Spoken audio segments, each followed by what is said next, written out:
Hello तो मेरे प्यारे प्यारे दोस्तों, फिर से लेकर चुका हूँ एक और अनोखी कहानी। कहानी का नाम है तेनालीराम और खूंखार घोड़ा। तो चलो कहानी को करते हैं स्टार्ट। बहुत समय पहले की बात है। दक्षिण भारत में विजयनगर नाम का एक साम्राज्य हुआ करता था और उस साम्राज्य की बागडोर राजा कृष्णदेव राय के हाथ में थी।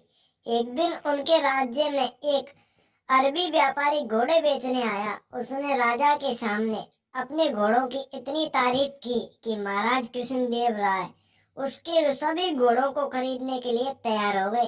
राजा ने व्यापारी की बातों में आकर सारे घोड़े खरीद तो लिए, लेकिन उनके सामने और एक बड़ी मुश्किल खड़ी हो गई। मुश्किल यह थी कि सभी घोड़ों को रखा कहाँ जाए। दरअसल घोड़ों की संख्या इतनी ज्यादा थी कि राजा का घुड़साल उन सभी घोड़ों को रखने के लिए बहुत छोटा। इस समस्या के निपटने के लिए राजा ने एक उपाय निकाला और सभी दरबारियों के साथ पूरी प्रजा को हाजिर होने का आदेश दिया। राजा का आदेश मिलते ही मंत्री और राजा दरबारियों के साथ पूरी प्रजा अपना सारा काम धाम छोड़कर राजमहल में बाहर जमा हो गई। इसके बाद राजा कृष्णदेव राय वहां पहुंचे और कहा, मैं आप सभी को एक जरूरी काम देने के लिए यहाँ बुलाया है। इतना कहकर राजा ने सभी के सामने अपनी बात रखी। हमने अरबी घोड़ों की एक खेप खरीदी है। ये सभी घोड़े बहुत लाजवाब हैं, बेशकीमती हैं, लेकिन अफसोस हमारे घुड़साल में इन सभी को रखना असंभव है। नया घुड़साल तैयार होने में करीब 3 महीने का वक्त लगेगा। इसलिए मैं चाहता हूँ कि राज्य में सभी मंत्रियों और दरबारियों के साथ हमारी प्रजा भी 3 महीने के लिए इन घोड़ों की देखभाल करे। इसके लिए राजा दरबार में खजाने से हर महीने को एक एक सोने का सिक्का दिया जाएगा। महीने में एक सोने के सिक्के बदले घोड़ों को संभालना और उनके चारे पानी का प्रबंध करना बहुत मुश्किल था, लेकिन कोई भी इस संबंध में कुछ ना बोल सका, क्योंकि आखिर राजा का आदेश जो था। फिर क्या सभी एक एक घोड़ा लेकर अपने घर की ओर चल दिए। वहीं एक घोड़ा तेनालीराम को भी मिला। तेनालीराम बहुत ही बुद्धिमान और चतुर था। वह अपने घोड़े को ले गया और घर घर के पीछे घास फूस की छोटी सी घुड़साल बनाकर घोड़े को वहां बांध दिया। राज्य की सारी प्रजा राजा के क्रोध से बचने के लिए अपना पेट काटकर घोड़ों की खूब सेवा करने लगी। वहीं तेनालीराम राजा राम घुड़साल में अपनी छोटी सी खिड़की से घोड़े को हर रोज थोड़ा सा ही चारा देता। देखते देखते 3 महीने पूरे हो गए। समय पूरा होने के बाद सभी को राजमहल में फिर से बुलाया गया। राजा का आदेश सुनकर सभी अपना अपना घोड़ा ले राजमहल पहुंच गए, लेकिन तेनालीराम खाली हाथ ही पहुंचा। तेनालीराम के साथ घोड़ा ना देख राजा हैरान हुए और उससे घोड़ा न लाने की वजह पूछी। राजा के सवाल पर तेनालीराम बोला, महाराज घोड़ा काफी बिगड़ैल और खूंखार हो चला है, इसलिए अपने साथ लाना तो दूर मेरी उसके घुड़साल में जाने की भी हिम्मत नहीं हुई। तेनालीराम की बात सुनते राजगुरु बोले, महाराज तेनालीराम झूठ बोल रहा है, हमें खुद जाकर इस बात का पता लगाना चाहिए। राजगुरु की बात सुनकर राज कृष्णदेव राय उन्होंने खुद तेनालीराम के घर जाकर सच्चाई का पता लगाने को कहते हैं।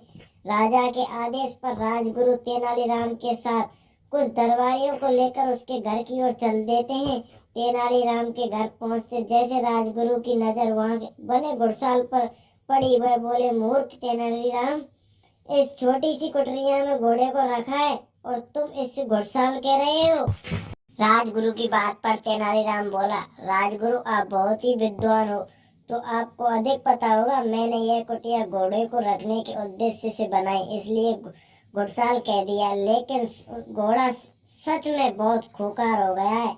इसलिए पहले आप उस खिड़की से झांक कर देख लें, उसके बाद ही इस कुटिया के अंदर जाएं। राजगुरु तेनालीराम की बात मानकर घोड़े को देखने के लिए घुड़साल की खिड़की के पास जैसे ही अपना चेहरा लाते हैं, भूखा घोड़ा लपट कर उनकी दाढ़ी मुंह में पकड़ लेता है। राजगुरु अपनी दाढ़ी को छुड़ाने की काफी मकसद करते रहे, लेकिन असफल रहते हैं। ऐसे में जब हर जतन करने के बाद भी घोड़ा राजगुरु की दाढ़ी नहीं छोड़ता है, तो एक दरबारी अपनी तलवार से राजगुरु की दाढ़ी काट देता है और घोड़े से उनकी जान छूटती है। घोड़े से किसी तरह जान बचने के बाद राजगुरु के साथ आए कुछ दरबारी को घोड़े को महल में ले चलने का आदेश देते।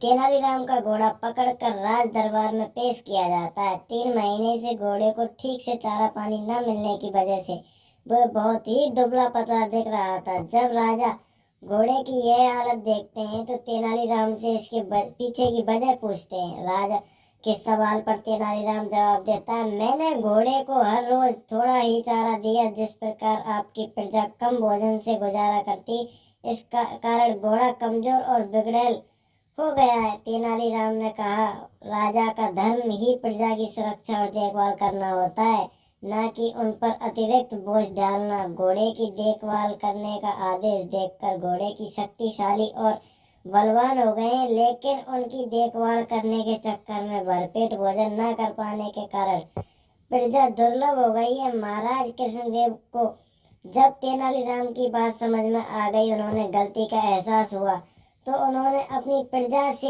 इस गलती के लिए क्षमा मांगी और तेनालीराम की बुद्धिमानी के लिए उनसे सम्मान रूप इनाम में दिया। तो थैंक यू गाइस। वीडियो अच्छी लगी वीडियो को लाइक कर दें, चैनल को सब्सक्राइब कर दें। कहानी से क्या सीख मिलती है वो फटाक से सुन लें।